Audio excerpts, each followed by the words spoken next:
하나님 말씀 보시겠습니다. 하나님 말씀은 누가복음 17장 5절과 6절 말씀입니다. 누가복음 17장 5절과 6절 말씀,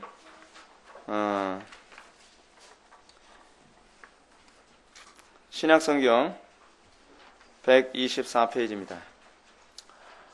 신약성경 124페이지 여러분들 찾으셨으면 제가 봉독하겠습니다. 사도들이 주께 여짜오되 우리에게 믿음을 더하소서 하니 주께서 이르시되 너희에게 겨자씨 한 알만한 믿음이 있었더라면 이 뽕나무더러 뿌리가 뽑혀 바다에 심겨라 하였을 것이요 그것이 너희에게 순종하였으리라. 아멘. 이 시간은 누가복음 141번째 강의가 되었습니다. 믿음을 더하소서라는 제목을 가지고 하나님 말씀 증거하도록 하겠습니다. 믿음을 더하소서. 여러분, 우리가 교회 생활을 오래 하면서 생기는 착각이라는 게 있습니다. 뭐냐면 교회 생활을 오래 하니까 난 믿음이 들어갔겠지라고 생각하는 겁니다. 신앙은요, 서당께 3년이면 풍어를 읊듯이 되지 않습니다. 그냥 서당만 왔다 갔다 하면 자동적으로 풍어를 읊게 되는 것 같이 신앙이 들어가지 않는다는 것입니다. 직분을 가졌다고 해서 신앙 들어가는 거 아니고요. 교리를 많이 배웠다고 해서 신앙이 들어가는 거 아닙니다.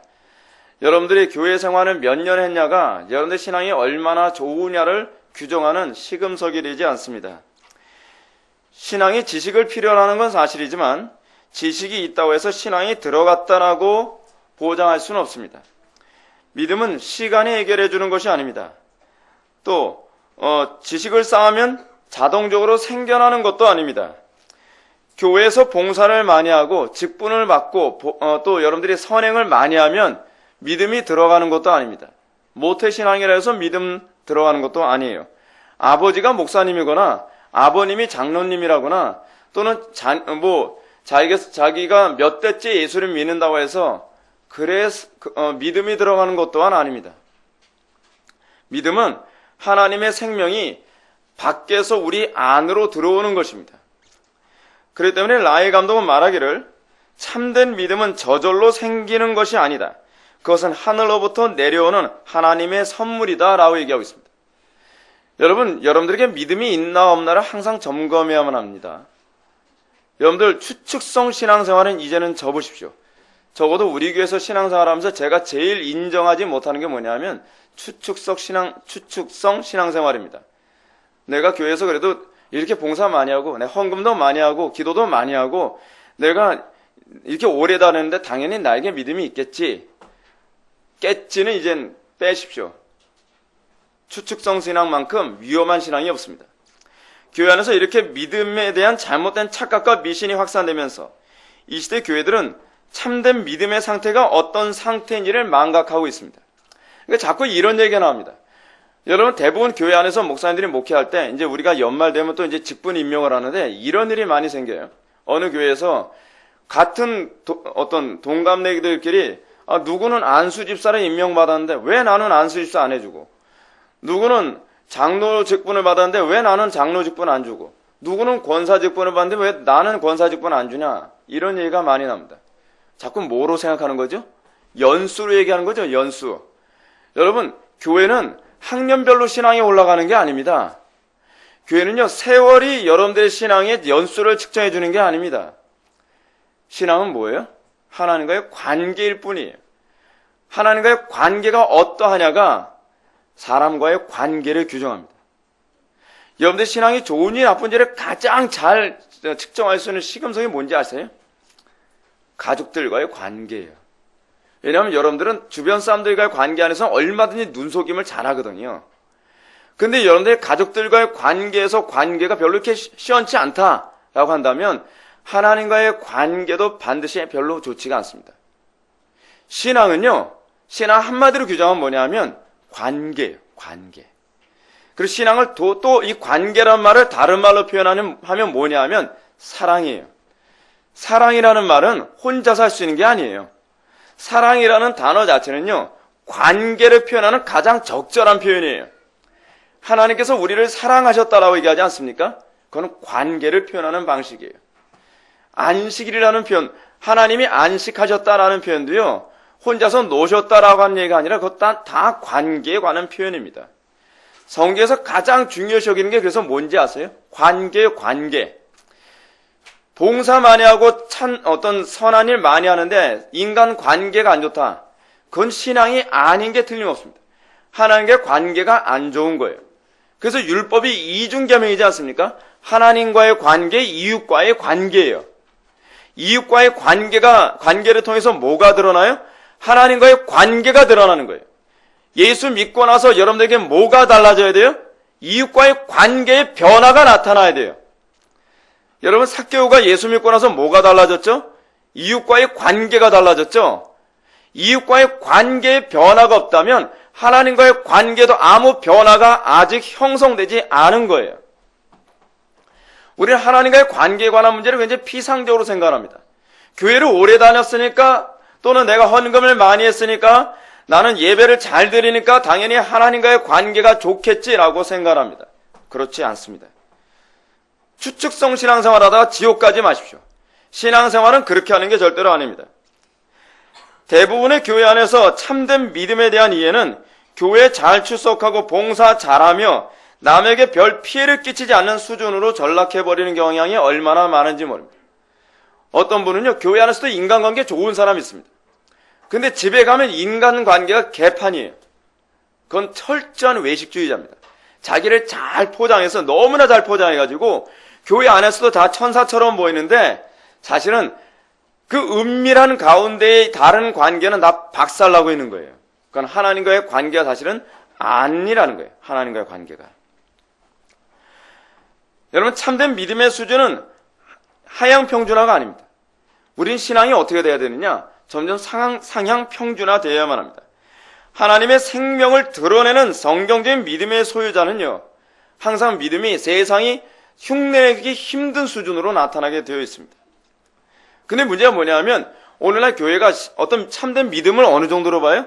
교회만 열심히 출석하면, 아이고 저분이 그래도 우리 교회에 와서 주일 성수도 잘하고 수요 예배도 나오고 금요기도에도 참석하니 믿음이 좋은 것 같다. 저는 믿지 않습니다. 솔직히 얘기했어요. 물론 참석조차도 하지 않는 사람은 더욱더 믿질 않죠. 여러분, 그 시간 하나조차도 제대로 참석하지 못하는 사람에게 과연 우리가 어떻게 그걸 믿음이라고 얘기할 수 있겠습니까? 그렇지 않아요? 우리는 간혹가다 이렇게 하죠. 현실적으로 어쩔 수 없으니까 주일성수만 잘하면 되는 거 아닙니까? 그래서 한국교회가 이 지경 된 겁니다. 우리 신앙의 선배들 중에서 그렇게 신앙생활 하는 사람들은 없거든요. 여러분, 신앙은 어디서 신앙이 드러나는지 아십니까? 장애가 있을 때 그 장애를 넘어서는 것이 신앙입니다. 장애를 넘어서는 것이 없다면 그걸 과연 어떻게 신앙이라고 표현할 수 있겠습니까? 그렇지 않습니까? 제가 지난 수예배 때도 여러분한테 무슨 말씀을 드렸죠? 자기가 사랑하는 대상이 있으면 어떻게 해요? 장애가 있어도 그 사랑을 어떻게 하든지 성취하기 위해서 장애를 극복하려 한다 그랬죠? 그게 사랑의 특징이에요. 우리가 정말 하나님을 더 사랑하느냐 세상을 더 사랑하느냐에 관한 문제는 하나님께서 의도적으로 그런 환경을 주시죠. 뭐예요? 세상을 선택할래? 하나님을 선택할래? 라고 하는 이 딜레마를 우리들에게 선택하게 만들면서 우리의 마음이 사실 우리는 우리의 마음이 어디 있는지 모르거든요. 그러니까 우리가 하나님께 우리의 마음이 있는지 세상에 우리의 마음이 있는지 우리가 하나님을 사랑하는지 세상을 사랑하는지 우리가 하나님을 주인으로 섬기는지 세상을 주인으로 섬기는지를 그 정체를 그 가면을 벗으라고 우리들에게 던지시는 것이 우리 삶 속에 있는 이 어려움과 난관입니다. 이 어려움과 난관을 통해서 우리의 정체를 보게 되는 거죠. 내가 이런 인간이었구나. 내가 이 정도밖에 안 되는 인간이었구나 라고 하는 것을 드러내시는 것입니다. 왜 그렇죠? 왜 하나님께서 그걸 드러내시죠? 성찰하라고요. 회개하라고요. 하나님과의 관계가 사실은 안 좋은 거라는 것을 알고 하나님과의 관계 안으로 어떻게 해요? 돌아오라는 겁니다. 돌아오라는 거예요. 사실은 안 돌아왔다는 거예요. 아직까지. 돌아온 거라고 착각하는 사람들이 많이 있거든요. 그 상태에서 조금이라도 늦기 전에 하나님의 진노의 심판을 받아서 지옥에 떨어지기 전에 빨리 돌아올 수 있도록 기회를 주는 것이 뭐예요? 우리에게 고난을 주시는 거예요. 어려움을 주시는 거예요. 난관을 주시는 거예요. 왜냐하면 그것 없이 어느 날 갑자기 주님께서 도래하시게 되면 난 믿음이 있는 줄 알았는데 하나님의 심판대 앞에서 뭐예요? 너 지옥이야 라고 선언을 받게 되는 거거든요. 안 무섭죠? 가봐야지 정신이 딱 차려질 것 같습니까? 지옥이에요? 여러분 그렇게 생각하면 곤란합니다. 여러분 지옥 우습게 여기는 사람들 우습게 여기지 마십시오. 지금 이 자리에서 지옥 설교에 관해서 우습게 비우는 사람들이 지옥에 가서는 가장 비참하게 가슴을 치며 애통하게 될 것입니다. 오늘날 우리는 한국교회가 너무나 타락해가지고 이젠 지옥에 관한 얘기를 해도 우습게 여기는 사람들이 너무나 많습니다. 근데 지옥에 가보면 웃음이 안 나올걸요? 그죠? 우리가 얼마나 하나님 두려워하지 못한 것이 큰 죄악인지를 여러분들이 좀 깨달아야만 할 것입니다. 왜냐하면 오늘날처럼 하나님을 경외하지 않음이 교회 안에 심각한 적이 별로 없기 때문에 그래요. 한국교회 안에서. 하나님 경외함이 교회 안이 더 심하다는 거 알고 있습니까? 교회 밖에 있던 사람들은 처음에 예배당에 참석했을 때 두려워하는 마음이 있어요. 근데 교회 안에 들어와서 한 몇 달 정도만 몸에 익숙해지면 하나님을 경외함이 얼마나 쉽게 없어진지 아무리 진노에 관한 하나님의 두려움에 관한 얘기를 해도 그냥 농담처럼 여기더라. 누구처럼요? 롯의 사이들처럼. 심각한 문제입니다. 저는 한국교회가 정말 심각하다고 생각합니다. 그래서 제가 그런 얘기 많이 하죠. 기존 교인들 자꾸 데려오지 말고 아예 불신자나 전도하라고요. 기존 교인들에 대해서는 제가 진절머리가 납니다. 기존 교인들은요, 자기네들은 신앙생활 잘한다고 생각하는데 제가 죽어라 하고 기도하고 설교해도 콧방귀 뀌는 게 너무 몸에 익어버렸어요. 자기가 믿음이 있다라고 너무나 굳건하게 믿어요. 믿음이 있는 게 여러분 그게 믿음의 대상이 아니에요. 오늘날 우리는 구원의 확신을 믿음의 대상처럼 여기죠. 구원의 확신을 붙잡아야만 구원을 받는다고 생각하죠. 마치 구원의 확신이 믿음의 대상인 것처럼 생각하고 있지 않습니까? 믿음의 대상은 구원의 확신이 아니에요. 믿음의 대상은 뭐예요? 예수 그리스도예요. 예수 그리스도를 믿으면 구원의 확신이 따라오는 거예요. 근데 우리는 구원의 확신을 놓치면 지옥 간다고 생각해요. 부분적으로는 맞는 얘기예요. 구원의 확신이 없는 이유는 그리스도를 믿지 않기 때문에 구원의 확신이 없는 것이거든요. 근데 우리는 내가 구원의 확신을 놓치면 지옥에 간다고 생각하는 거예요. 그 문제가 아니거든요. 자, 그렇다면 성경이 가르치는 참된 믿음을 소유한 신앙이란 어떤 상태를 말하는 것인가? 오늘 우리가 관심을 가져야 되는 게 바로 이거예요. 우리 주님은 오늘 본문을 통해서 우리들에게 말씀해 주고 계십니다. 5절의 말씀 다 같이 한번 읽어보실까요? 시작. 아멘. 제가 지금 믿음에 관해서 이렇게 심각하게 말씀드리는 이유가 있습니다. 뭐냐면 여러분 지금 우리 교회 예배당 이전 문제 가지고 기도하고 있죠. 그 예배당 이전을 우리가 지금 추진하려고 합니다. 제가 불안한 게 하나 있어요. 뭐냐면 사람 숫자가 일시적으로 많았다가 또 줄어들면 어떻게 되나는 거예요.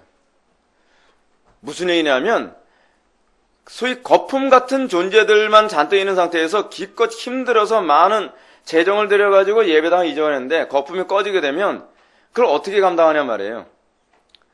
제가 항상 여러분들에게 관심을 가는 게 뭐냐면 예배당 건물이 아니라 항상 여러분들의 신앙이에요. 여러분들의 신앙. 여러분들이 내가 거짓된 신앙 가운데 있는 것을 속지 말라는 거예요. 제가 항상 조심스러운 게 그거예요. 많은 사람들이 자기가 믿음이 있다고 착각을 합니다. 믿음이 있다고 착각을 하고 있다가 정작 어려움만 닥치면 어쩌면 세상 사람들하고 똑같은 사고방식 행동을 하는지 거기서 제가 절망을 느낄 때가 굉장히 많이 있어요. 이제껏 뭘 배웠는데, 이제껏 어떤 가르침을 배웠는데, 어려움이 없을 때는 천하라도 다 쥐고 흔들 것 같이 행동을 하다가 조그만 어려움이 있으면 금방 세상처럼 행동을 하고 세상처럼 생각합니다. 걱정스럽죠. 본절에서 제자들의 간구는 지난 시간에 우리가 살펴봤던 주님의 가르침과 관련이 있는 것으로 보입니다. 지난 시간에 우리 주님은 교회 안에서 어떻게 죄가 들어오지 못하도록 해야 하는가, 또한 만일 죄가 교회 안에 들어오게 됐을 때 어떻게 처리해야 될 것인가를 우리들에게 가르치셨습니다. 이건 우리 세 가지로 구분했었죠. 독사에게 물리는 것 같은 개념물이에요. 죄는 마치 독사의 독과 같습니다. 그래서 우리는 어찌하든지 죄가 공동체 안에 들어오지 않도록 해야만 합니다. 죄가 공동체 안에 들어오지 않도록 우리는 어떻게 해야 되죠? 우리는 어찌하든지 형제들을 실족시키지 않도록 해야 된다는 거예요. 그래서 우리는 옷차림 하나하나부터, 말투 하나하나부터, 행동 하나하나, 우리 경건생활 하나하나, 예배에 늦지 않는 것, 이런 것 모든 것 하나하나까지 우리는 어떻게 해야 되죠? 신중하고 조심스럽게 행동을 해야만 합니다. 그럼 만약에 우리의 불경건으로 인해서 다른 사람이 실족하게 된다면 어떻게 해요? 예수님께서 엄중하게 경고하시죠? 이거 가벼운 죄, 아니라고 말씀하고 계십니다. 얼마나 무거운 죄라고요?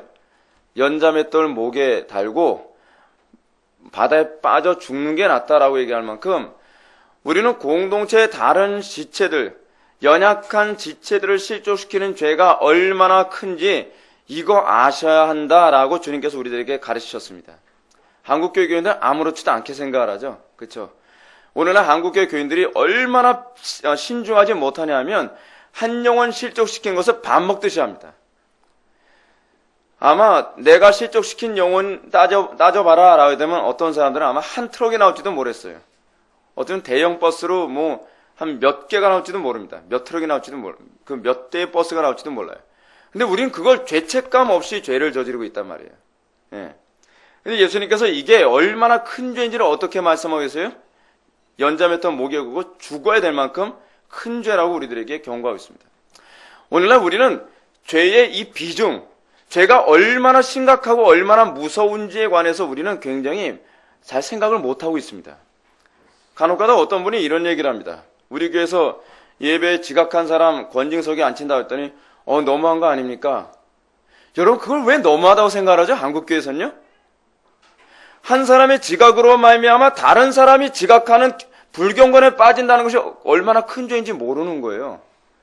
저 사람 지각하는 거 보니까 집사님도 지각하는데 뭐 나 하나 지각하는 거 어떠냐면서 새신자가 그걸 본받는다니까요. 근데 그게 가소로운 죄라고 생각하는 거예요. 사람들이 얼마나 이기적이냐 하면 이렇게 생각합니다. 자기가 권징받는 것 때문에 너무하다고 생각하는 거예요. 제가 그런 분들에게 이렇게 얘기합니다. 권징받는 것을 너무하다고 생각하지 마시고 그 사람의 죄로 인해서 한 사람이 지옥에 갈 수도 있다는 것에 대해서 왜 생각을 안 하냐고. 궁극적으로 그 사람을 괴롭게 하는 데 초점을 맞추는 것이 아니라 권징은 어디에 초점을 맞추는 거예요? 다른 영혼을 보호하는 데 초점을 맞추는 거거든요. 근데 얼마나 우리의 사고방식이 자기중심적인지 내가 상처받기 싫다는 거예요. 내가 감정 상하기 싫다는 거예요. 그러니까 어떻게 해요? 교회가 뭐든지 웬만한 건 다 좋은 게 좋은 거라는 식으로 넘어가자는 거예요. 그럼 누가 좋아할까요? 마귀만 좋아하겠죠. 마귀만 좋아하는 거예요. 우리가 예수님께서 이 한 사람 실족시키는 죄가 얼마나 심각한 문제인지를 우리에게 얘기하시고 나서 우리가 실족시키는 일이 없을 수는 없다. 아무리 우리가 마치 뱀에게 물리지 않으려고 애를 쓴다 할지라도 뱀이 우글우글 하는 데에서 우리가 뱀에게 안 물릴 재간은 없을 것이다. 그런 식으로 예수님이 말씀하시는 거죠. 만약에 우리가 다른 사람을 실족시키는 일이 공동체 안에서 일어났을 때 어떻게 하라고요? 권징을 시행하라는 거예요. 권징을 왜 시행하라고 얘기하느냐? 그 죄가 얼마나 심각한 문제인지를 그 비중을 다르지 않으면 사람들은 그 죄의 심각성을 전혀 의식하지 못한다는 거예요. 여러분 심각한 게 뭔지 아십니까? 사람이라고 하는 존재는요. 예를 들어서 이스라엘에서는 그 사형제도 옛날에 구약시대 때 어떤 사람이 사형을 받았죠? 부모에게 함부로 대들면 뭐예요? 사형이에요. 근데 부모에게 대들고 부모에게 함부로 대하는 것 때문에 사형이라고 하는데 어느 정도 하면 돌로 찍어 죽이는 사형이에요. 여러분 돌로 찍어 죽이는 사형이 얼마나 무서운 사형인지 여러분 아십니까? 이슬람 지역에서 여자들이 여자들을 돌로 이렇게 때려 죽이는 일이 많거든요. 언젠간 그 신문에서 봤더니 타임지에 실렸더라고요. 어떤 여자가 남편 마음에 안 들었어요. 그냥 마음에 안 든 거예요. 그랬더니 자기 시어머니하고 남편이 그 여자를 데리고서 산으로 데리고 올라와서 코를 잘라버렸어요. 그리고 거기다 그냥 내팽개치고서 그냥 내려와 버린 거예요. 여러분 한국에서 태어난 거 감사하세요. 예. 코가 없어질 여자들 우리나라에 굉장히 많습니다. 예. 근데 그 정도가 아니라 여자가 간음했다고 하는 혐의만 있어도 실제로 간음한 게 아니라 할지라도 여자를 한 반 정도를 파묻어요. 그래서 돌로 때려 죽이는 거예요. 누가 먼저 돌로 때려요? 부모가 먼저 돌로 때려요. 근데 여러분 돌에 맞아서는 사람이 잘 죽질 않습니다. 고통을 느낀 만큼 느끼다 죽어요. 가장 사람이 고통스러운 그 사형이 있는데 하나는 뭐냐면 화형이고요. 또 하나는 뭐냐면 돌로 때려 죽이는 거예요. 왜냐하면 마지막까지 고통을 느끼면서 죽는 거거든요. 근데 부모에게 그 불효를 저질렀을 경우에 돌로 때려 죽여라. 가늠한 사람을 돌로 때려 죽여라. 뭐죠? 그렇게 했을 때 이게 얼마나 큰 죄인지 알게 하는 거죠. 알게 하는 거예요. 근데 사람들은 그렇게 하지 않으면 가늠하는 게 뭐가 어때서 요즘 우리나라 그런 사회 아닙니까? 가늠하는 게 뭐가 어때서 그렇게 될 정도로 우리는 죄를 굉장히 가볍게 여겨요. 요즘에는 자녀가 부모를 때리는 그런 가정도 있습니다. 그게 아무렇지도 않게 자행되고 있어요. 왜 그렇죠? 그걸 심각하게 죄로 다루지 않으니까. 근데 교회 안에서 더 심각한 게 뭐예요? 하나님을 모독하면서 예배를 드리는 것을 아무렇지도 않게 여겨요. 이슬람에서는요, 그러면 목이 잘려 죽습니다. 무슬림들이 얼마나 무서운지 아십니까? 여러분, 기독교가 사랑의 종교다, 사랑의 종교다 하니까 불경건에 예배 드리는 거 아무렇지도 않게 생각하는데, 이방인이 만약에 무슬림 그 회당에 가서 오늘날 한국교 안에서 예배하듯이 불경건하게 껌 쩍쩍 씹어가면서 다리 꼬고 예배 드리면요, 무슬림들 앞에 그렇게 했다가는 곧바로 머리끄댕이 잡혀서 끌고 나가가지고 목이 잘려나갑니다. 무슬림들은 목을 자를 때 우리가 생각하는 것처럼 큰 칼로 한 번에 목을 자르지 않습니다. 어떻게 자르는지 아세요? 썰어서 잘라요. 여러분 얼마나 무서운지 아십니까? 그러니까 무슬림들 사이에서는요, 절대로 예배를 모독하듯이 예배드리는 일이 없어요. 저는 한국교회에서 사랑을 너무 잘못 강조한 나머지 예배를 이 불경건에 드리면서도 예배 불경건에 드리지 마십시오 라고 얘기해도 그냥 비웃듯이 예배 드리는 사람들 보게 되면은, 야, 정말 얼마나 이게 큰 죄악인지 왜 이토록 모를까라는 것에 대해서 제가 속이 터져나갈 때는 이제 많이 있어요. 그러니까 믿음이 더 안 들어가요. 여러분, 그렇게 하니까 무슬림 숫자가 줄어듭니까? 무슬림 숫자가 더 늘어나요. 자기가 섬기는 종교와 자기가 섬기는 예배에 대해서 중요시 여기는 종교가 죽어나갈 수가 없습니다. 그런 종교일수록 더 강대해져 가는 거예요. 한국교회가 뭔가 몰라도 한참 모르는데 예배를 불경건에 드려도 어찌하니 더 많이 사람들이 예배 드리도록 만들어야 교회가 산다고 착각하는 사람들이 많이 있거든요. 교회 그렇게 살지 않습니다. 자기가 섬기는 신을 모독하듯이 예배하면서 그 종교가 커질 거라고 생각하는 건 바보죠. 그건 바보예요. 그런 식으로 종교가 커지는 종교는 단 하나도 없습니다. 여러분, 유대교도 절대로 그렇게 예배하지 않습니다. 어느 종교도 자기가 믿는 종교와 그 예배를 그렇게 모독하듯이 예배하는 그런 종교는요, 애석하게도 거의 기독교밖에 없어요. 그러니까 오늘날 기독교가 이 지경이 돼버리는 거예요. 제가 확신하는 게 하나 있습니다. 우리 교회가 예배를 엄격하게 드린다고 해서 저는 절대로 우리 교회가 작아진다고 저는 믿지 않습니다. 성경적으로 봤을 때도 그렇고 종교학적으로 봤을 때도 비교 종교학을 봐도 그래요. 자기가 믿는 종교에 대한 엄격성을 지키고 있는 종교는 절대로 망하지 않습니다. 그리고 여러분, 이 권징 다음에 우리는 어떻게 하라 했죠? 예수님께서요? 교회 안에 들어온 죄에 대한 독소를 제거하기 위해서 어떻게 하라고요? 용서해 주는데 그냥 용서하는 것이 아니라 권면하면서 징계하면서 계속 용서하라는 거예요. 여러분, 용서가 쉬운 문제가 아닙니다. 제가 이 용서라는 문제에 관해서 저도 굉장히 생각을 많이 하는데 용서를 한두 번 할 때는 할 수 있을 것 같아요. 근데 저는 개인적으로 7번 이상 못 할 것 같아요. 진짜. 근데 예수님이 70번씩 7번씩 하라는데 하루에 7번씩 해서 7일만 해도 7, 7은 49, 49번을 참아줘야 되는데 그거를 여러분 1년을 참으면 어떻게 될까요? 10년을 참으면 어떻게 할까요? 그래서 여러분 개들이 목사의 똥을 안 먹는다는 거예요. 예, 하도 참아가지고. 예. 선생님 똥도 안 먹는다잖아요. 예. 선생님 똥은 안 먹는 이유가 뭐냐면 너무 딱딱해서. 목사님 똥은 안 먹는 이유가 있다 그죠? 왜요? 너무 쿠려서 하도 썩어가지고. 예, 속이 썩었대잖아요, 완전히. 여러분, 근데요, 그게 기독교예요. 그게 기독교예요. 참고, 인내하고, 죄에서 떠나도록 권하고, 그리고 때로는 책망도 하고. 제가 중고등부 사역하면서 제가 정말 힘들었던 게 뭐냐면, 중고등부 애들 앉혀놓고서 수도 없이 야단을 쳐요. 야, 그렇게 하지 말라고 수도 없이 얘기하지 않았냐? 그래도 눈물 뚝뚝 흘리면서 안 그럴게요. 그래서 또 그러고, 또 그러고, 또 그러고. 야단치고, 또 참고, 야단치고, 또 참고.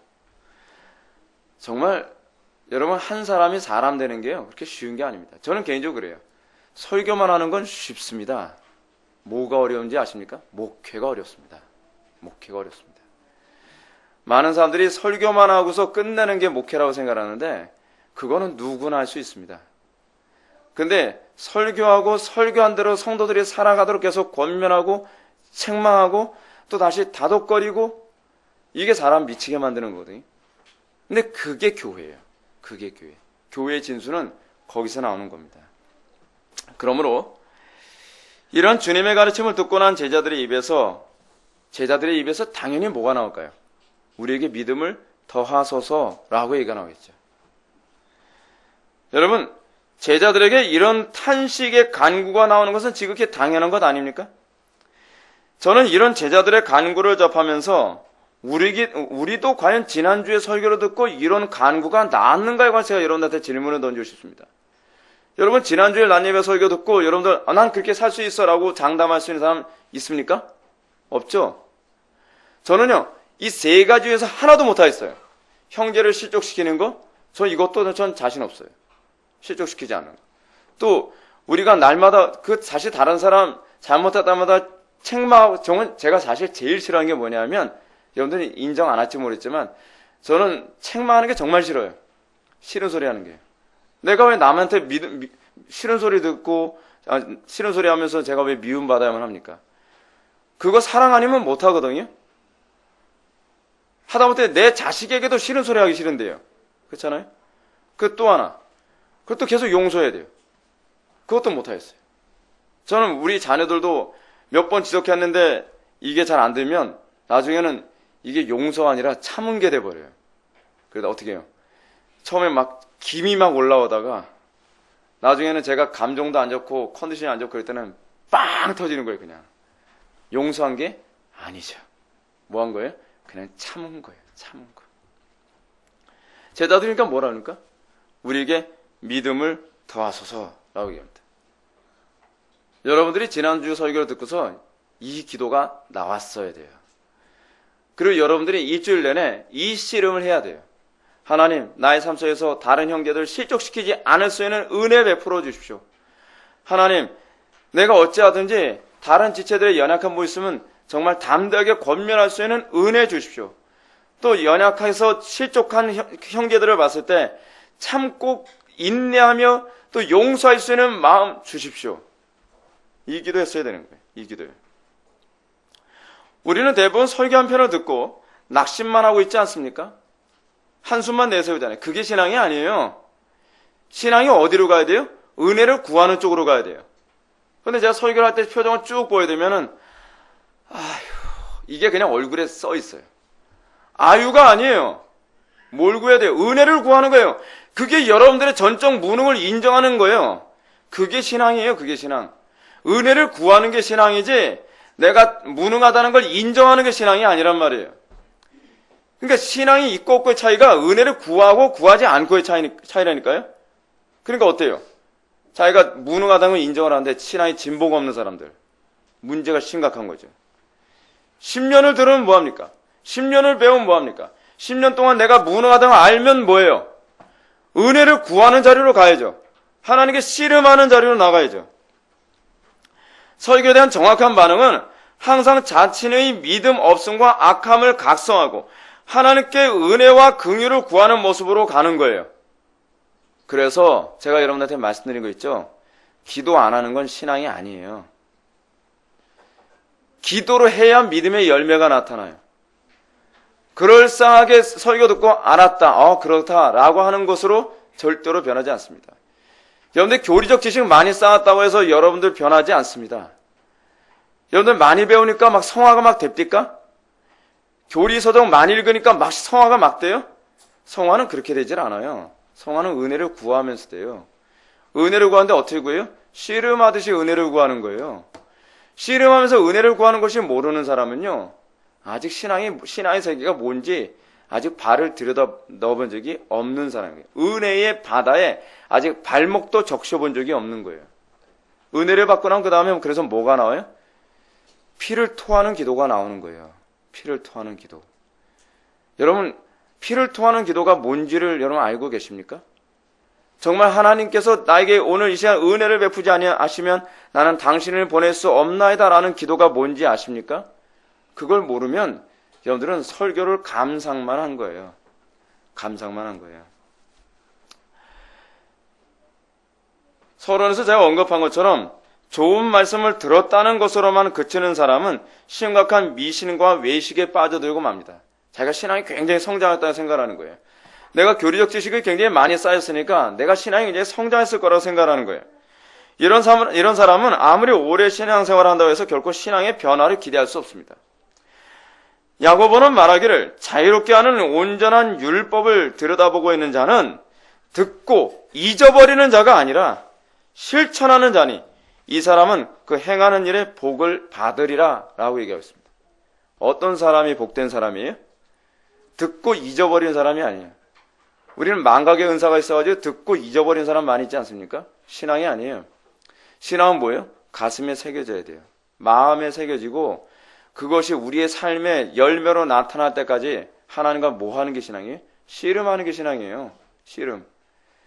열매가 안 나타나도 무관심하게 그냥 세월만 보내지 마십시오. 언제까지 세월을 보내려 하겠습니까? 사랑하는 성도 여러분, 설교를 듣는 것만으로 그치지 마십시오. 절대로 이거로 그치지 마십시오. 사도 야고보의 말씀처럼 자유케 하는 온전한 율법을 들여다보고 있는 자는 듣고 잊어버리는 자가 아니라 실천하는 자임을 믿으시기 바랍니다. 그래서 실천이라는 말은 열매를 맺는다는 얘기예요. 말씀을 듣고 우리에게 믿음을 더하소서라고 기도로 씨름하는 자가 복된 사람입니다. 우리는 매번 예배를 통해서 이 씨름이 나와야만 합니다. 탄식이 나와야만 합니다. 우리는 옷을 찢지 말고 마음을 찢으라라고 하는 이 구약의 말씀을 기억해야만 합니다. 우리는 매번 설교를 통해서 마음을 찢으며 나에게 왜 이 열매가 나타나지 않는가를 고민해야만 합니다. 원인을 찾아야만 합니다. 우리가 이 말씀을 접하면서 한 가지 염두에 두어야 할 것이 있습니다. 그것은 예수님의 이런 가르침을 듣고 우리에게 믿음을 더하소서라고 탄식하며 씨름하는 사람이 바로 제자들이었다는 사실입니다. 본문에서 누가 우리에게 이 믿음을 더해달라고 지금 얘기하고 있어요? 제자들이에요. 제자들. 이 말씀은 믿음이 없는 자가 믿음을 더하소서라고 구하는 게 아니라 진짜 믿음이 있는 자만 이걸 구할 수 있다는 거예요. 진짜 믿음의 가치를 알고 진짜 믿음이 있는 사람은 내가 믿음이 있는지 없는지를 알아요. 믿음이 없는 사람은요, 자기가 믿음이 없는지도 몰라요, 사실은요. 이게 문제라는 거예요. 그래서 여러분, 바리새인들이 믿음을 더하소서라고 구하는 거 봤습니까? 바리새인들은 안 구해요. 왜냐하면 자기들은 믿음이 있다고 생각하니까요. 근데 정작 믿음이 있는 사람은 자기가 믿음이 없다는 걸 알아요. 그래서 내가 믿음이 없다는 걸 알고 이 믿음의 은혜의 부유함을 날마다 구하는 거. 근데 그게 사실 믿음이 있는 거예요. 여러분, 어떤 사람이 정말 복된 사람입니까? 가치를 아는 사람이 복된 사람이죠. 돈의 가치를 아는 사람이 돈을 바르게 쓸 수 있죠. 지식의 가치를 아는 사람이 옷을 팔아서라도 책을 사죠. 믿음의 가치를 아는 사람이 믿음을 어찌하든지 더 많이 구하려고 합니다. 믿음의 가치를 모르는 사람은 믿음을 조금이라도 소멸할까봐 두려워하지 않아요. 믿음의 가치를 모르니까 내가 믿음이 있는지 없는지도 관심이 없을 뿐만 아니라 당연히 믿음이 있을 거라고 생각을 하고 그리고 더 이상 믿음이 잘하는 것도 관심이 없습니다. 왜요? 믿음의 가치를 모르니까. 제가 고등학교 때까지 믿음의 가치를 몰랐어요. 어머님이 날마다 그런 믿음이 생명보다 귀하다 그런 얘기를 자주 하셨어요. 저는 그게 말이 이해가 안 됐어요. 그게 그렇게 귀중한 건가? 근데 시간이 가면서 알고 보니까요. 저는요, 우리 아이들한테 제일 주고 싶은 게 뭐냐면 믿음이에요. 믿음만 있으면 아이들의 인생은 걱정을 안 해요. 믿음이 없으니까 제가 항상 걱정해요. 믿음이 없으니까. 여러분, 믿음의 가치를 알면요, 일상 그 무엇보다 난 믿음을 손해보지 않겠습니다 라고 생각해요. 믿음의 가치를 아니까 목숨이 끊어져도 믿음을 포기하지 않는 거예요. 믿음의 가치를 아니까 재산을 잃어도 믿음을 포기하지 않는 거예요. 지금 제자들 뭐라고 얘기합니까? 믿음이 없음을 도소서라고 해요. 믿음이 없는 자들은 이런 탄식을 느끼지 못하죠. 믿음의 가치를 모르고 믿음이 없는지 자체는 모르니까 이 심각성을 모르는 거예요. 이것의 중요성을 저는 모르는 거예요. 네. 여러분, 아이들에게, 그 초등학생들에게 또는 돈의 가치를 모르는 어린아이들에게 돈의 가치를 얘기해도 아이들 그의 심각성을 전혀 모르죠.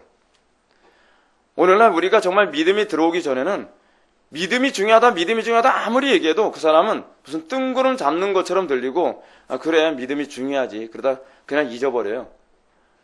그리고 믿음 선택할래, 돈 선택할래, 믿음 선택할래, 재물 선택할래, 믿음 선택할래, 건강 선택할래, 믿음 선택할래, 사람 선택할래. 그러면 뭘 선택해요? 믿음 이외의 것을 선택해요. 왜냐하면 믿음의 가치를 모르니까. 금보다 귀한 믿음이라는 말을 여러분 아십니까? 생명보다 귀한 믿음이라는 말의 의미를 알고 계십니까? 제자들은 그걸 알고 있습니다. 그래서 예수님께 뭘 구합니까? 믿음을 더하여 주소서 라고 얘기합니다. 자기네들이 믿음이 얼마나 없는지를 알게 되니까요. 믿음이 없는 사람은 이런 탄식과 씨름도 할 줄 모릅니다. 이런 간구로 여러분 밤을 지새워 보셨습니까? 나에게 믿음을 더 달라고요. 나의 믿음 없음을 도와달라고요. 성경 곳곳에는 믿음을 달라고 구하는 장면들이 여기저기 나옵니다. 믿음을 구해야만 합니다. 라이 감독의 말을 들어봅시다. 우리에게 믿음이 있다면 더 큰 믿음을 얻기 위하여 기도하자. 옛 줄기에 붙어 사는 것으로 만족하는 것은 사람의 영적 상태에 대한 적신호이며 은혜 안에서 더욱 성장하기를 갈구하지 않는 것은 영적 상태의 위험 신호이다. 믿음을 구하는 기도가 우리의 매일의 경건 생활에서 일부를 이루도록 하자. 믿음의 성장에 대해서 관심이 없는 거, 뭐예요? 신앙의 위험 신호입니다. 믿음의 성장을 구하지 않는 것, 그건 믿음의 적신호입니다. 믿음이 없거나, 그렇다면 그 신앙이 심각하게 병들었거나, 오늘날 한국 교회교인들은 어떻죠? 천국만 가면 더 이상의 믿음을 구하지 않죠. 그거는 정상적인 신앙이 아닙니다. 진짜 신앙은요, 내 믿음이 왜 성장하지 않느냐에 관해서 고민하고 내가 왜 이 부분에 대해서 믿음으로 넘어서지 못했느냐를 고민하는 것이 그것이 신앙입니다. 믿음에 관해서 관심을 갖지 않고 천국에만 관심을 갖는다면 그 사람은 천국도 믿음도 없을 가능성이 많습니다. 이제 우리는 믿음을 더해달라고 탄식하며 요청하는 제자들에게 예수님이 어떻게 반응하시는가를 한번 살펴봅시다. 여러분 한번 추측 한번 해볼까요? 믿음을 더하소서라고 한다면 우리는 예수님이 어떻게 반응할 거라고 생각합니까? 본문 보지 마시고요. 저 같으면은 그래, 기도해 줄게. 또는 이리 와, 머리 디밀어 봐. 기도 한번 해줄게. 우리는 주로 그런 식으로 갈 것 같지 않습니까? 왜요? 믿음은 은혜니까요. 믿음은 지식으로 주어지는 게 아니에요.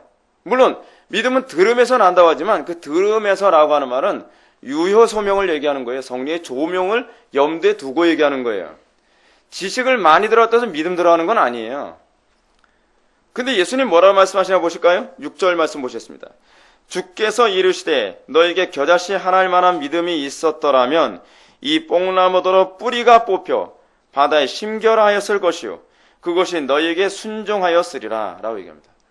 아니 무슨 남의 다리 긁는 소리 합니까? 그죠?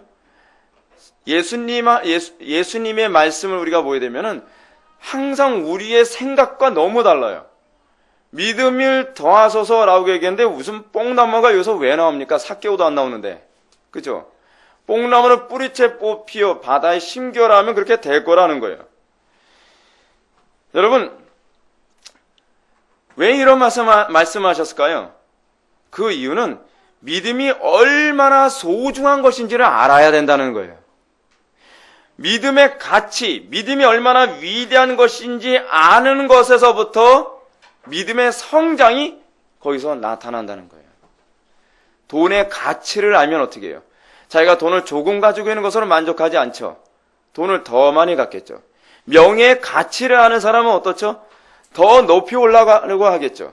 현재 자기 명예에 만족하지 않겠죠. 그렇죠? 아름다움의 가치를 아는 여자들은 어떻게 되죠? 현재 자신의 아름다움에 만족하지 않고 어떻게 해요? 더 아름다워지려고 하겠죠. 그 자체가 나쁜 건 아니에요. 지식의 가치를 아는 사람은 어떻게 되죠? 지금 가지고 있는 지식으로 만족하지 않고 더 풍성한 지식의 세계를 들어가려고 하겠죠. 예수님은 놀랍게도 믿음을 더하소서라고 말씀하시는 그 탄식하며 구하는 제자들의 그 간구에 관하여 예수님은 그 가치를 아는 것부터 시작해라 라고 말씀하고 계십니다. 가치를 모르는 사람은 아무리 공부해도 공부를 안 하고요. 아무리 아름답게 해도 아름답게 하지 않고 아무리 명예가 최고야 최고야라고 해도 명예를 추구하려 들지 않는다는 겁니다. 마치 뭐하고 같아요? 개에게 진주를 던지지 말라고 하지 않습니까? 왜요? 가치를 모르니까요. 그 가치를 모르는 사람에게 가치를 모르는 개나 돼지에게 진주를 던지고 보석을 던져주면 어떻게 할까 두려워하라고요? 짓밟아서 그것을 모독할까 두려워하라고 말씀하고 계시지 않습니까? 여러분, 우리가 믿음의 성장이 있으려면 뭐부터 출발해야 돼요? 믿음의 가치와 위대함부터 먼저 알아야 돼요. 믿음의 가치와 위대함을 모르는 사람은요, 아무리 믿음의 중요성을 얘기해도 소용이 없습니다. 딴짓합니다. 딴짓해요. 다시 말해서 믿음은 우리가 생각하는 것처럼 피상적이지 않습니다. 여러분들 왜 믿음의 성장을 위해서 애쓰지 않죠? 가치를 모르니까 그래요. 학생들이 왜 공부 안 하는지 아십니까? 학생들이 왜 책을 안 읽는지 아십니까? 지식의 가치를 몰라서 그래요. 지식이 얼마나 위대한 건데요. 지식의 가치를 한번 알고 나면요, 코피 터지게 책을 읽어요. 그래서 제가 칼 비테라고 하는 사람에 관해서 제가 책을 읽으면서 칼 비테를 제가 100% 동의하는 사람은 아니지만 칼 비테의 자녀교육의 방법에서 아주 이 사람의 탁월성을 제가 인정하는 게 뭐냐면 칼 비테의 위대함은 거기 있어요. 칼 비테는 자녀들에게 공부해라가 아니라 그거의 가치를 느끼게 해주는 것에서 출발한다는 거예요. 그러나면 이 아이는 평생 공부하는 아이가 될 거라는 거예요. 우리 기독교 신앙도 어디서 출발한지 아십니까? 똑같아요. 칼 비테가 목사님이거든요. 그래서 칼 비테 주니어를 천재로 키웠다 그러잖아요. 기독교 신앙의 원리는 뭐냐 하면 암기와 주입이 아니에요. 강요가 아니에요. 가치를 알게 하는 것부터 출발해요. 예수님도 우리들에게 믿음의 가치를 알게 하는 것부터 출발하고 있습니다. 믿음의 가치를 모르는 사람에게 믿음을 구하라고 해도 믿음 안 구합니다. 아마 제가 오늘 이렇게 설교했어도 여러분들 아마 믿음을 더하소서라고 죽기 살기로 기도하는 사람은 극히 소수밖에 안 나올지도 모릅니다. 그러려고 좀 믿습니다라고는 차마 말을 하지 않겠는데 정말 나에게 믿음을 더하소서라고 하며 탄식하면서 안타깝게 매달린 사람은 그다지 많지 않을 것 같아요. 왜냐하면 가치를 아는 사람만 이걸 마음에 새기고 이 믿음을 더하소서라고 매달릴 것이기 때문이에요. 여러분, 예수님께서 그럼 이 믿음이 얼마나 위대하다고요? 잘 들어보십시오. 믿음은요, 역사하는 힘이 있대요. 어떻게 해요? 믿음이 얼마나 강력한 힘이 있는지 겨자씨 하나만한 믿음만 있어도요. 겨자씨가 얼마나 작은지 아십니까? 겨자씨 하도 작아가지고 겨자씨는요 또 이렇게 통통하지도 않아요. 겨자씨는 좀 바싹 말라가지고 이게 싹이 나게나 했겠나고 죽은 씨 같이 보이거든요. 그래서 겨자씨 가까이 보려고 숨 쉬다 보면 겨자씨가 날아간다는 거예요. 그 정도로 겨자씨가 조그마해요. 근데 이 겨자씨만한 믿음만 하나 있어도 어느 정도로 대단해지느냐? 이 뽕나무더러 뿌리가 뽑혀 바다에 심겨라면 그것이 너에게 순종할 거라는 거예요. 대단한 거 아닙니까? 그게 믿음이에요. 여러분 안 믿어지죠? 좀 더 여러분 설교 들어보시면 아 이거구나라고 하는 걸 여러분들 알게 될 겁니다. 예수님은 마태복음 17장 20절 말씀에서 유사한 표현을 사용하고 있거든요. 이렇게 표현하고 있습니다. 더 강력하게 표현하고 있어요. 만일 너에게 믿음이 겨자씨 하나만큼만 있어도 이 산을 명하여 여기서 저기로 옮겨지라 하면 옮겨질 것이요. 또 너희가 못할 것이 없으리라 라고 얘기합니다. 믿음만 있으면 어떻게 해요? 못할 것이 없다는 거예요. 믿음만 있으면. 근데 간혹 가다가 이렇게 얘기하다면 목사님 왜 마태복음에서 그 본문에서는 뽕나무라고 얘기하지 않고 왜 산이라고 얘기합니까? 왜 그렇죠? 이게 오류 때문에 그런 것이 아니라 예수님이 동일한 비유를 다른 방식으로 다른 장소에서 했기 때문에 그래요. 그렇기 때문에 여기선 산이라고 얘기했고 여기선 뽕나무로 말씀하신 거예요. 예수님은 한 번 그 말씀하신 걸 다른 데서는 전혀 사용하지 않는 것이 아니라 동일한 비유와 동일한 표현을 여기서도 사용하시고 저기서도 사용하시고 그렇게 하셨기 때문에 여기서 표현이 약간씩 차이가 있는 겁니다. 아무튼 이러한 표현에서 우리 주님은 믿음이 얼마나 위대한 것인지 표현해주고 있습니다. 여러분 자녀들에게 그 믿음의 위대함을 가르치십시오. 믿음만 있으면 모든 것을 헤쳐나갈 수 있다는 것을 가르치셔야만 합니다. 돈을 가르치지 마십시오. 명예를 가르치지 마십시오. 좋은 대학을 가르치지 마십시오. 세상의 부귀와 명예와 성공을 가르치려 들지 마십시오. 자녀들에게 뭘 가르치세요? 믿음의 위대함을 가르치십시오. 금보다 귀한 믿음, 생명보다 귀한 믿음, 무엇보다 귀한 믿음을 가르치셔야만 합니다. 그리고 아이들에게 믿음이 들어가기를 힘써야만 합니다. 여러분, 자녀들이 믿음만 있으면 여러분들이 죽어도 자녀들은 살 길이 열립니다. 근데 자녀들에게 돈을 물려주려고 하거나 명예를 물려주려고 하거나 세상의 것을 물려주려고 하면 그건 한순간에 사라지면 끝입니다. 믿음만 있으면 능치 못할 것이 없습니다. 이러한 표현에서 우리 주님은 믿음이 얼마나 위대한 것인지 표현해주고 있죠. 믿음은 결코 피상적인 것이 아닙니다. 한국교회가 왜 이렇게 흐리멍덩한지 아십니까? 믿음이 뭔지를 몰라요. 믿음의 위대함이 뭔지도 모르고 믿음이 도대체 뭔지조차도 몰라요. 그러니까 교회만 열심히 다니면 믿음이 있다고 생각하고 영적 기도만 하면 믿음이 있다고 생각하고 예배에만 제대로 참석하면 믿음이 있을 거라고 생각하는 거예요. 그러니까 한국교회 교인들이 어떻게 됐죠? 뽕나무는 무슨 뽕나무니까 잡초 하나도 옮길 믿음이 없어가지고서 맨날 절절매잖아요. 뽕까지 가지 마세요. 한국교회 교인들이 그 믿음이 아닌 수준을 자꾸 믿음이라고 생각을 해요. 왜냐하면 교회에서 그렇게 가르쳤으니까요. 도대체 믿음이 뭔지를 몰라요. 믿음이 뭔지. 자, 상당수의 사람들은 주님의 표현을 올바로 이해하지 못하고 이 표현을 문자 그대로만 자꾸 이해하려고 합니다. 그래서 믿음을 뭐라고 생각해요? 뽕나무를 옮기는 게 믿음이래요. 산을 옮기는 게 믿음이라고 가르쳐요. 부흥 강사들이 이렇게 다 망가뜨려놨어요. 그랬더니 여러분, 근데 제가 여러분한테 이런 말씀 드리고 싶어요. 뽕나무 옮겨서 뭐 할 거예요? 산을 옮겨서 뭐 할 거예요? 어떤 부흥 강사가 이 부분 가지고서 믿음만 있으면 산을 옮긴다라고 얘기하니까 어떤 할머니가 맨날 자기 앞산 보고서 산 옮겨달라고 기도했대요. 그랬더니 실제로 이 산을요, 땅 넓히느라고 깎아서 옮겼다는 거예요. 그걸 간증하고 있어요. 여러분, 이 본문은 그 얘기를 하는 게 아니에요. 예. 뽕나무 옮겨서 뭐 하겠어요? 전 믿음으로 뽕나무를 옮기니 아예 삽들고 옮기겠어요. 그거 쓸데없는 생각을 하고 있어요. 예수님 지금 제자들에게 죄도 없는 뽕나무를 뿌리채 뽑으라고 지금 말씀하고 계신 게 아닙니다. 여러분, 성경을 항상 문맥상에서 잘 보세요. 그렇지 않으면 사람 바보 됩니다. 마태복음 17장에서도 산을 옮기는데 믿음을 사용하라고 가르친 것이 아니에요.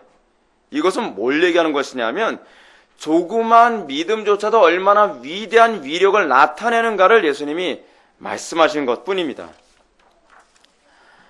뽕나무를 옮겨라, 산을 옮겨라 그 얘기하는 게 아니에요.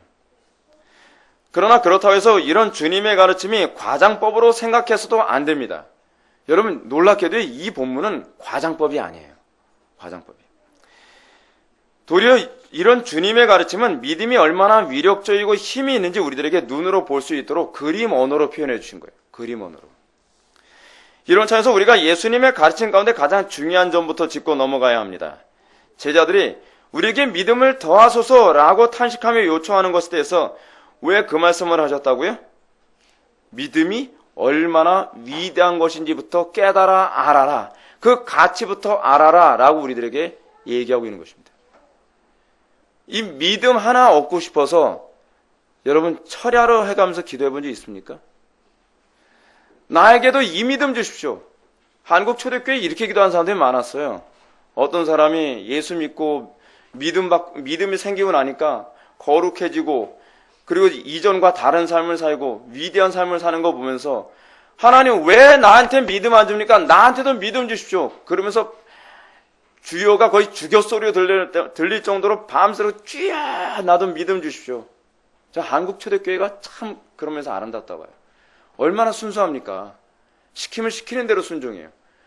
그러면서 믿음을 얻게 되고 그 믿음 안에서 위대한 사람들이 계속적으로 배출된 거예요.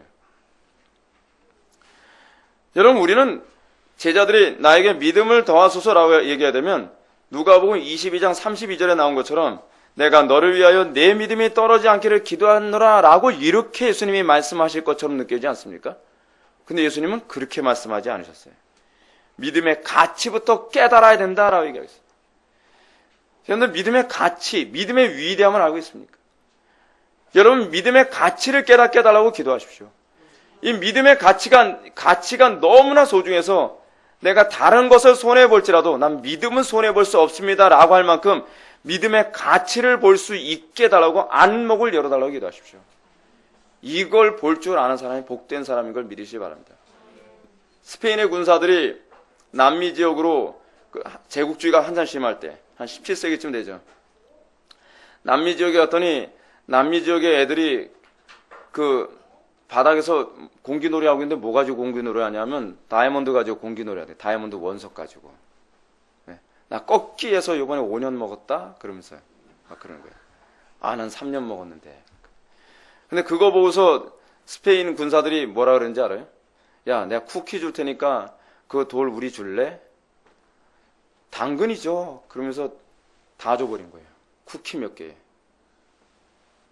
가치를 모르는 사람은요, 아무리 이것이 소중하다고 얘기해도 소용이 없어요. 왜냐하면 우리의 믿음은 마치 뭐와 같은지 아십니까? 다이아몬드 원석과 같아요. 겉으로 봐서는 반짝이질 않아요. 가공해야 반짝이잖아요, 다이아몬드는. 우리의 믿음이 겉으로는 그렇게 원석 같아가지고 그 가치를 몰라요. 이 눈알 만한 다이아몬드 하나 있으면 팔자를 고치는 겁니다. 그렇잖아요? 근데 우리는 믿음이 그것보다 훨씬 위대한 것을 몰라요. 왠지 알아요? 이게 그 가치를 모르는 안목이 안 열려서 그런 거예요. 그 스페인 군사들은요, 아마 쿠키가 아니라 저 배를 달라 그래도 배를 줬을 거예요. 근데 이 아이들이 그 가치를 모르니까 쿠키 몇 개에 다이아몬드 원석을 바꿔버린 거예요. 오늘날 한국교회가 어떻죠? 믿음하고 뭘 바꾸죠? 돈하고 바꿔요. 믿음하고 명예하고 바꿔요. 믿음하고 생명하고 바꿔요. 좋은 대학을 가지 무슨 믿음이에요? 그렇지 않습니까? 고3이 무슨 교회를, 네가 지금 정신이 있는 애야? 한국교회 안에서 아예 너무 평범하게 나오는 얘기죠. 정신이 있기 때문에 고3 때도 교회 나오는 거 아닙니까? 정신이 없는 애들이 나가 있는 거예요. 근데 믿음의 가치를 그렇게 우습게 여기는 것이 교회 안에서 목회자들 입에서조차도 그렇게 허용이 되고 있으니 한국교회가 이 지경에 이꼴되는 건 당연한 거 아니겠습니까? 오늘날 기독교의 문제는 너무나 많은 그리스도인들이 믿음의 위대성을 전혀 알지 못한다는 데 있습니다. 그냥 예수 믿고 천당 가는 게 이게 믿음이라고 생각합니다. 서론에서 언급한 것처럼 우리는 지금 바리새인들처럼 종교적인 의무를 잘 이해할 정도만 있어도 그게 믿음이라고 자꾸 생각합니다. 여러분, 우리가 믿음을 그렇게 여기니 안 믿는 사람들이 왔을 때 믿음에 관심을 갖겠습니까?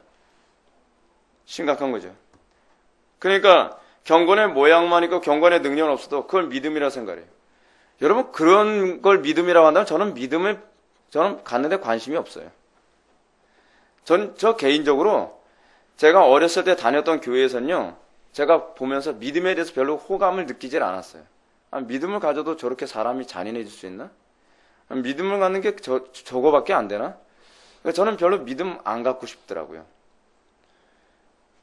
근데 믿음의 위대함에 대해서 눈을 뜨고 나서부터 믿음의 욕심이 생기더라고요. 아, 저게 믿음이구나. 여러분, 믿음이 있으니까 지혜가 생기더라고요. 믿음이 있으니까 능력이 생기더라고요. 믿음이 없으니까 제가 리더십이 생기더라고요. 믿음이 있으니까 어떤 언변술도 생기고, 믿음이 있으니까 정말 능치 못할 것이 없다는 걸 조금씩 다 느끼는 거예요. 믿음이 이렇게 위대합니다. 저는 믿음 없는 사람이 제일 불쌍해요. 지옥 갈까봐만 불쌍한 것이 아니라 이 땅에서 믿음만 있으면 능치 못할 것이 없다는 걸 저는 많이 겪고 있는데, 아이들이나 젊은이들이나 이 나이 드신 분들이 믿음의 위대함을 모르니까 그냥 세상의 것 따라다니고 있는 거예요. 여러분, 유대인들은 자녀들에게 뭘 가르친다 그러죠? 물고기를 잡아준다 합니까? 아니면 물고기 잡는 법을 가르쳐 준다 합니까? 물고기 잡는 법을 가르쳐 준다 그러죠? 믿음은요, 이 모든 것을 너에게 더하여 주니라를 다 포함하고 있어요. 근데 우리는 그 믿음의 가치를 몰라요. 믿음만 있으면 이 모든 것이 우리에게 더하여 준다니까요? 근데 우리는 왜 자녀들에게 믿음을 심어줄 애를 쓰지 않죠? 우리는 왜 어찌하지 내가 믿음을 하나라도 더 얻으려고 애쓰지 않죠? 날마다 나에게 믿음을 더하소서라는 탄식의 기도를 왜 안 하는 것이죠? 여러분들 왜 지난주에 안 하는지 아십니까? 믿음이 없어서 그래요. 믿음의 가치를 몰라서 그래요. 예배당 그냥 죽치고 앉아서 출석만 했으면 그걸 믿음이라고 생각하지 마십시오. 속은 겁니다, 여러분. 그렇게 여러분들이 양육받은 건요. 그게 믿음이 아닙니다. 믿음은 열매를 맺는 게 믿음입니다. 자기 직분이 집사나 권사나 장로, 더 나아가 목사이기 때문에 믿음이 있다고 생각하는 사람들이 많은데 직분하고 믿음하고 아무 상관이 없습니다. 오늘날 한국교회 목사님들 욕심으로 하도 직분을 세워가지고 이제 믿음과 직분은 아무 관계가 없어요. 믿음은 아무리 적어도요, 어느 정도냐면 뽕나무를 뿌리째 뽑아서 바다에 심을 수 있는 힘이 있는 게 믿음입니다. 믿음이 아주 적은 상태. 미니멈. 근데 여러분 이만큼 믿음 있어요? 요만큼 믿음? 믿음으로 뽕나무 뽑아서 심긴 적 있습니까? 이산도로 명하면 바다에 넣을 수 있을 정도로 강력한 힘이 있다. 그게 믿음이에요. 그러므로 믿음을 더하소서라고 탄식하며 절규하는 제자들에게 우리 주님이 믿음이 얼마나 강력한 힘이 있는지를 먼저 말씀하시는 것은 이유가 분명하겠죠. 그들이 구해야 할 믿음의 실체가 무엇이냐 알고 구하라는 겁니다. 여러분, 믿음이 조그만이라도 있으면 이렇게 위대할 거라는 거 알지 않습니까? 이 믿음 때문에 우리의 신앙의 선배들은 고난 가운데서 기뻐한 거예요. 환난 중에서도 기뻐하는 거예요. 믿음으로 세상을 이길 힘을 얻게 된 겁니다. 제자들이 구해야 될 믿음은 피상적인 믿음이 아니에요. 제자들이 구할 믿음은 뽕나무까지 뽑아서 바다에 심길 수 있는 믿음이고 산을 들어 바다에 옮길 수 있는 믿음이라는 거예요. 최소 단위가 거기서부터 시작된다고 말씀하고 계시는 거예요. 예수님께서요.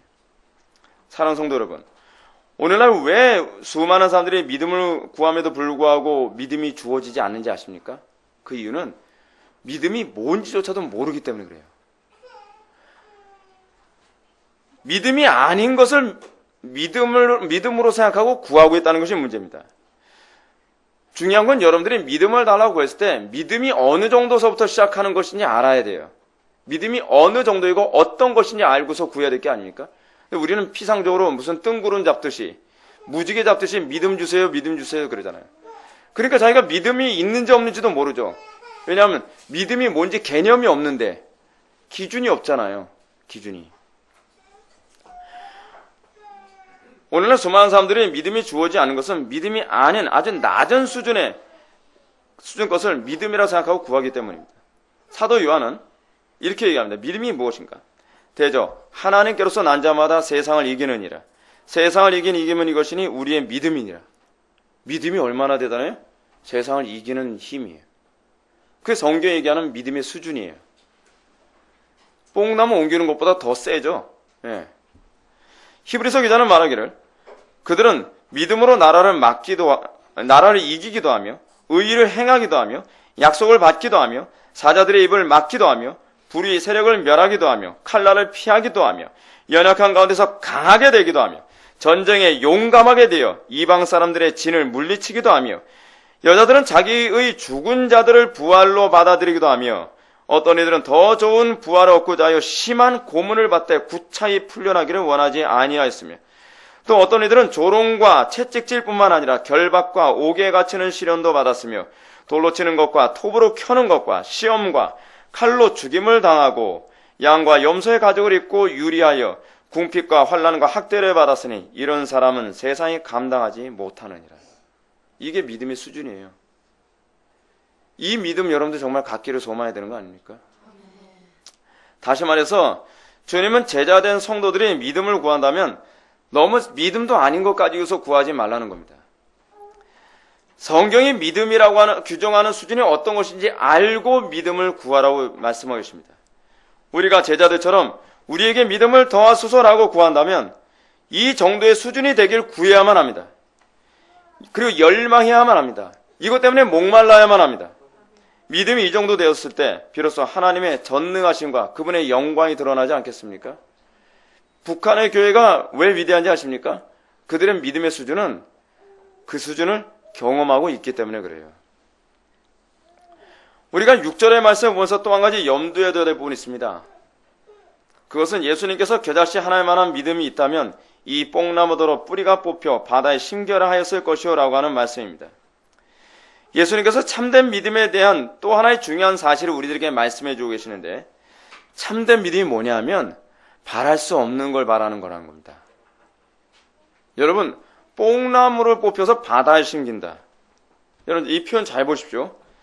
뽕나무를 뽑아서 바다에 던지우라고 얘기하지 아니하시고 뽕나무를 뽑아서 어떻게 해야 돼? 뿌리채 뽑아서 바다에 심어달라고 기도하라는 거예요.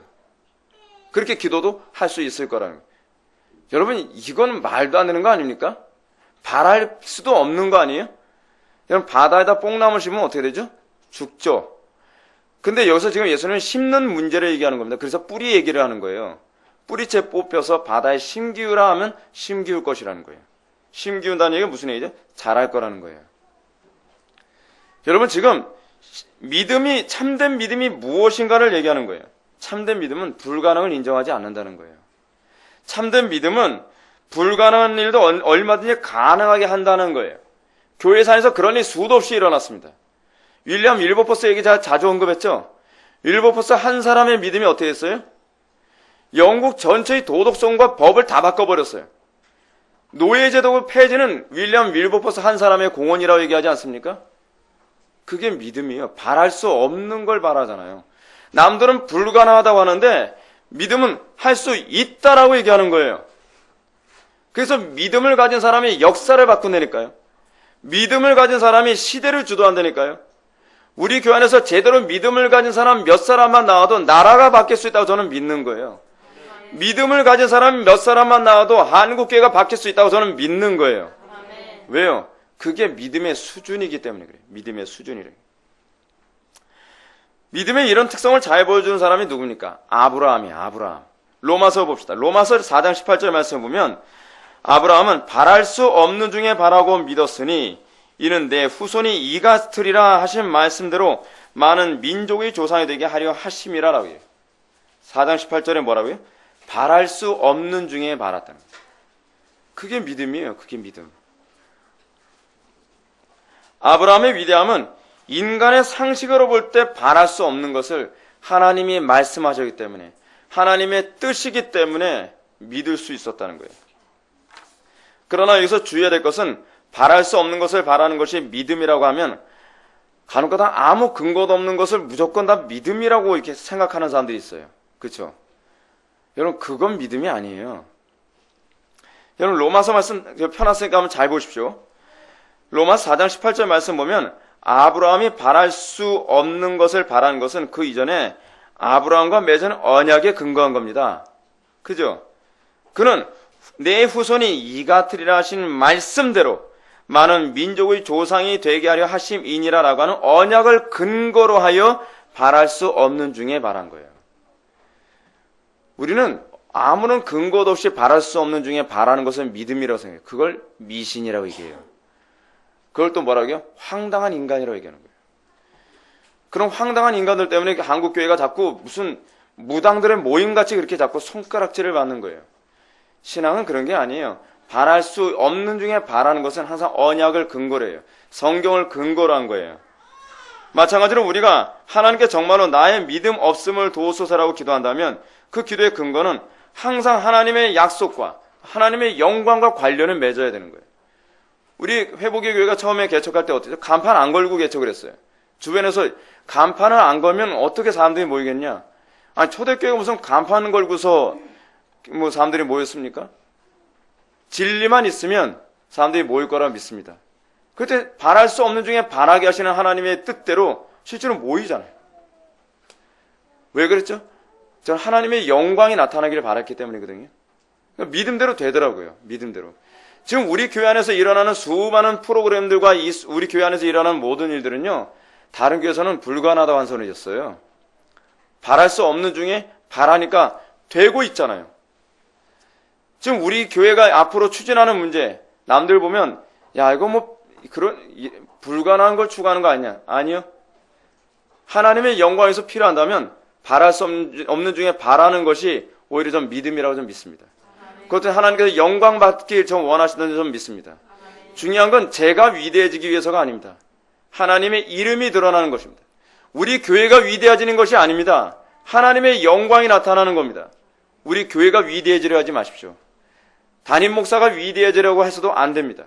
항상 위대해져야 되는 것은 하나님의 영광인 것을 믿으시기 바랍니다. 마찬가지로 우리가 하나님께 정말로 나의 믿음 없음을 도우소서라고 기도한다면 그 기도의 핵심은 항상 하나님의 영광을 나타내기 위한 것에 초점이 맞춰져야 돼요. 하나님께서 그런 사람에게 믿음 주실 걸 믿으시기 바랍니다. 하나님께서 성경을 통해 약속하신 것이라고 한다면 현실적으로 불가능한 상황이라 할지라도 가능하게 될 것을 믿으시기 바랍니다. 세상 모든 사람들이 다 불가능한 것이라 할지라도 오히려 그것을 통해서 하나님께서 영광 받기를 소망하십시오. 저는 가끔가다 그래요. 남들이 불가능하다 그러면 야, 불가능하기 때문에 하나님께서 영광 받으실만 하겠다라는 생각이 들 때가 굉장히 많이 있어요. 그리고 실제로 하나님께서는 그런 마음을 너무나 기뻐하시죠. 다윗이 골리앗을 때려 눕힐 때 바랄 수 없는 것을 바란 거 아닙니까? 아니, 15살짜리 아이가 어떻게 3m 넘는 인간, 그건 인간도 아닌 그 괴물 같은 사람을 어떻게 넘어뜨려요? 어렸을 때서부터 군인으로 자란 아이인데요. 군인으로 자란 군사인데요. 근데 거기서 하나님의 영광이 나타나잖아요. 그래서 하나님께서 우리에게 바라시는 바예요. 그게 믿음이에요. 그게 믿음의 위대함이란 말이에요. 믿음은 약한 사람들이 갖는 거라고요? 그걸 뭘 모르는 사람들이 하는 소리예요. 믿음을 가진 사람만큼 강한 사람이 없습니다. 믿음을 가진 사람은요, 여러분, 도미티아누스가 기독교를 박해할 때 도미티아누스에 대한 평가가 뭔지 아십니까? 가장 교활하고 잔악하며, 도미티아누스는 소위 적그리스도로 예표될 만큼 그 사람은 정말 아주 극악무도한 사람이라고 했어요. 근데 도미티아누스가 외경에 보게 되면은 그리스도인들이 믿음으로 끊임없이 믿음을 지켜내는 것을 보면서 오히려 나중엔 매달려. 야, 정말 너 신앙 포기 안 해줄래? 이 정도까지 가요. 외경 보십시오. 거의 그 장면이 나와요. 절절 매는 거예요. 그게 믿음이에요. 우리가 왜 세상 사람 앞에서 절절 맵니까? 우리가 왜 돈 앞에서 절절 매야만 합니까? 우리가 왜 명예 앞에서 두려워서 절절 매야만 합니까? 당당하십시오. 믿음을 가지고 있었던 사도들은 세상의 군왕들 앞에서도 당당했습니다. 굽신대는 게 신앙이 아니라 당당한 게 신앙입니다. 겸손한 것과 굽신대는 건 별개의 문제입니다. 믿음이 없으니까 자꾸 세상 사람들 앞에서 굽신대는 것이죠. 마지막으로 우리 주님께서 제자들에게 그것이 너희에게 순종하였으리라 라고 하는 이 부분을 보십시오. 이게 아주 참 놀라운 부분입니다. 이 말씀은 믿음을 소유한 성도들에게 어떤 신분과 기능의 회복이 나타나는지를 우리들에게 얘기해 주겠습니다. 그것은 바로 뭐예요? 왕직의 회복을 얘기하고 있습니다. 왕직의 회복. 이 사실을 잘 보여주는 것이 이 순종하였으리라 라고 하는 부분이에요. 이게 헬라어로 뭐라 하냐면 휘파큐오라고 하는 단어예요. 휘파큐오. 휘파큐오라고 하는 이 단어는요, 권위에 복종하거나 따른다는 의미를 가지고 있는 헬라어예요. 즉, 옛 아담이 타락하기 이전에 하나님께로부터 위임받은 창세기 1장 28절에 뭐예요? 문화 명령을 떠올리게 하는 거 아닙니까? 하나님이 그들에게 복을 주시며 하나님이 그들에게 이르시되 생육하고 번성하여 땅에 충만하라. 땅을 정복하라. 바다의 물고기와 하늘의 새와 땅에 움직이는 모든 생물을 다스리리라 라고 하는 이 부분. 인간이 타락함으로 말미암아 세상에 대한 통치권을 상실했습니다. 근데 인간이 예수님 믿고 성령으로 거듭나서 우리가 믿음으로 그의 권위와 위엄에 다시 참여하게 됩니다. 예수 그리스도와 연합함으로 말미암아 왕직의 회복이 나타난다는 거예요. 아담과 하와의 타락으로 말미암아 세상 피조물들은 가시덤불과 엉겅퀴를 냈었습니다. 피조물이 복종을 안 해요. 환경이 더 우리를 억압하죠. 폭풍으로 말미암아 배를 침몰시키고 재앙으로 말미암아 사람들이 다 죽어나죠. 에볼라 같은, 얼마나 애를 안 보면 에볼라. 이 에볼라 같은 병기를 통해서 사람들을 다 죽이는데 이 모든 것들이 사실은 뭐예요? 피조물들이 복종하지 않는 거예요. 근데 지금 예수님께서 뭐라고 말씀하시냐? 믿음만 있으면 피조물들이 너희들에게 복종하게 될 거라는 겁니다. 이게 바로 그 표현이에요. 회복된 통치권, 회복된 왕권을 얘기하는 거예요. 그렇다 해서 우리에게 그 왕권이 주어진다는 얘기가 아니라 그리스도와의 연합을 통해서 그 왕권이 드러나게 되는 것이라는 것은 잊어서는 안 됩니다. 믿음을 가진 주님의 제자들은 이제 더 이상 가시덤불과 엉겅퀴에 시달리는 존재가 되지 않을 거라는 겁니다. 믿음으로 살아가는 성도들에게 피조물은 복종할 것이며 우리는 이 땅에서 회복된 왕권으로 환경을 다스리고 육체의 소욕을 다스리고 그 모든 문제를 다스리고 그리고 우리에게 오는 많은 재앙들 앞에서 당당해질 것이라고 우리들에게 가르치고 있습니다. 잠언에서 왕은 뭐라고 표현되냐면 사자로 표현되어집니다. 근데 사자는 어떻다고요? 그 위험을 아무도 막을 수 없다라고 얘기하고 있어요. 사자가 걷는 것을 보라. 그 걷는 것에 위험이 있지 않느냐. 잠언의 표현입니다. 오늘날 그리스도인들에게 나타나는 믿음을 갖고 있는 그리스도인들이 세상 사람들 앞에서 나타나야 될 모습이 어떤 모습입니까? 사자와 같은 당당함입니다. 오늘날 왜 그리스도인들이 권력 앞에서 그렇게 굽실됩니까? 오늘날 그리스도인들이 왜 재물 앞에서 그렇게 비굴해집니까? 오늘날 그리스도인들이 왜 세상의 이 공격 앞에서 그토록 나약해집니까? 왜 사자 같은 모습을 상실해버리고 말았습니까? 믿음이 없어서 그렇습니다. 초대교회 때서부터 믿음을 가진 그리스도인들은 어느 누구 앞에서도 당당했습니다. 세상에 감당할 수 없었습니다. 북한에 있는 성도들도 그대로 잘 보여주고 있습니다. 오늘날 이 남한의 한국교회가 다시 회복되어야 될 것이 바로 왕권입니다. 사자와 같은 당당함을 다시 회복해야만 합니다. 캠퍼스와 직장과 가정에서 다시 그 당당함을 회복해야만 합니다. 우리는 왕 같은 족속이요 거룩한 나라요 그의 소유된 백성이라는 것을 우리가 믿음으로 다시 무장되어져야만 합니다. 이제 말씀을 정리하겠습니다. 사랑하는 성도 여러분, 우리는 오늘 제자들이 주님의 가르침을 듣고 우리에게 믿음을 더하소서라고 절규하며 구했던 장면을 우리가 살펴봤습니다. 이 모습을 통해서 주님은 우리들에게 무엇을 가르치셨습니까? 이 절규 이전에 믿음의 가치를 먼저 깨달아라 라고 우리들에게 말씀하셨습니다. 믿음의 가치가 얼마나 위대한 거라고요? 믿음은 능치 못할 것이 없다고 말씀하고 계십니다. 믿음만 있으면 이 뽕나무를 뽑아서 바다에 심기우라 하면 심겨질 거라고 말씀하고 계십니다. 이 산을 들어 저 바다에 던지우라 하면 던져질 거라고 말씀하십니다. 믿음은 능치 못할 것이 없는 것입니다. 성경이 가르치는 믿음은 단순히 종교적이거나 도덕적이거나 지적 노름에서 그치는 것이 아닙니다. 믿음은 능력입니다. 믿음은 권위가 나타나는 것입니다. 믿음은 바랄 수 없는 중에 바라게 하시는 것입니다. 마지막 때에 환란이 극에 달하고 정말 믿음 지키기 힘든 시대에 바랄 수 없는 중에 바랄 수 있는 믿음을 갖지 않고서 과연 어떻게 여러분들 믿음을 지켜내겠습니까? 믿음은 바랄 수 없는 중에 바라는 것입니다. 믿음은 세상에 감당할 수 없다고 세상에 두 손 들게 만드는 것이 믿음입니다. 믿음은 능력입니다. 피상적이지 않습니다.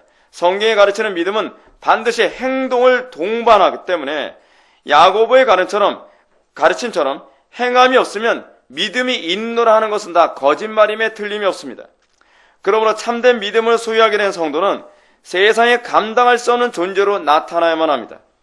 믿음이 소유되어진 존재들은 우리의 삶 속에서 날마다 아름다운 열매를 맺는 것으로 나타나야만 합니다.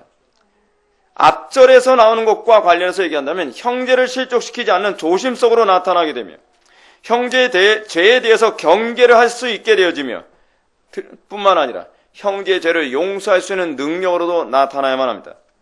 마지막으로 참된 믿음은 옛 아담의 왕권이 회복되는 것임을 기억해야만 합니다. 참된 믿음을 가진 자들은 피조물에 끌려다니는 존재들이 아니라 피조물을 다스리고 정복하는 소위 회복된 왕권을 지닌 존재로서 다시 나타나게 될 것입니다. 우리 탁월함 때문에 피조물이 복절하는 것이 아닙니다. 그리스도와 연합하여 그리스도의 권위가 우리에게 위임되는 것뿐입니다. 베드로가 이적을 행한 후에 사람들이 주목해보자 뭐라고 얘기했습니까? 이스라엘 사람들아, 이 일을 왜 기이 여기느냐? 우리 개인의 권능과 경건으로 이 사람을 걷게 한 것처럼 왜 우리를 주목하느냐라고 하면서 그 이름이 너희 보고 아는 이 사람을 성하게 하였느니라 라고 말했습니다. 이것이 바로 믿음입니다. 믿음은 날마다 그리스도와 연합하는 것입니다. 그리스도와 더 가까워지는 것입니다. 그리스도와 더 온전한 관계를 맺는 것입니다. 그래서 제가 신앙이 뭐라고요? 관계라고 얘기하는 것입니다. 날마다 주님과의 관계를 중요시 여기십시오. 날마다 이웃과의 관계를 통해서 여러분들의 열매가 어떻게 나타나는가를 주목하십시오.